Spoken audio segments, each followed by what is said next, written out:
Bilang ng mga nahuli dahil sa paglabag sa election gun ban, sumampa na sa mahigit 400. Kabilang dito, ilang miyembro ng law enforcement agencies at mga dayuhan. Si Ryan Lesigues sa sentro ng balita. Sumampa na sa mahigit 400 na aresto ng PNP kasabay sa pinatutupad na nationwide COMELEC checkpoint para sa nalalapit na halalan. Batay sa datos ng PNP, nangunguna pa rin sa bilang ng mga naaresto ay sibilyan mula sa NCR na umabot sa mahigit 100. Sinundan nito ng ilang security guards, PNP, AFP personnel at iba pa. Kaugnay nito ay patuloy din ang pagtaas ng bilang ng mga baril na nakukumpiska ng mga otoridad.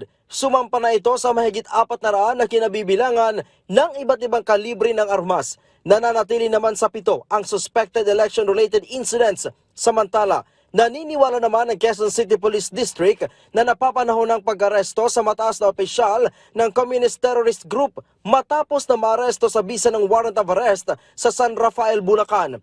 Kinilalang CTG leader na si Mirna Cruz Abraham na may maraming alias kabilang na ang Jessie, Jelly, Lumen at Alfie. Ayon sa QCPD, maaari kasing magamit ang CTG leader ng ilang politiko ngayong May 2025 national at local elections.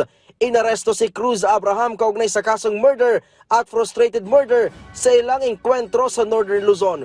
Tumatayong sekretary ng Metro Manila Regional Party Committee at hepe ng Regional Organizational Department kung saan ito ang namamahala sa recruitment, organization at mobilization activities sa Metro Manila.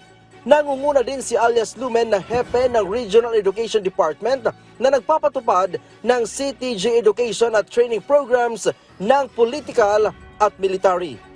We believe na itong pagka-aresto sa kanya ay malaking kawalan sa kanila dahil nga sa malaking posisyon at sa malaking role na kanyang ginagampanan when it comes to the operation of the communist terrorist group.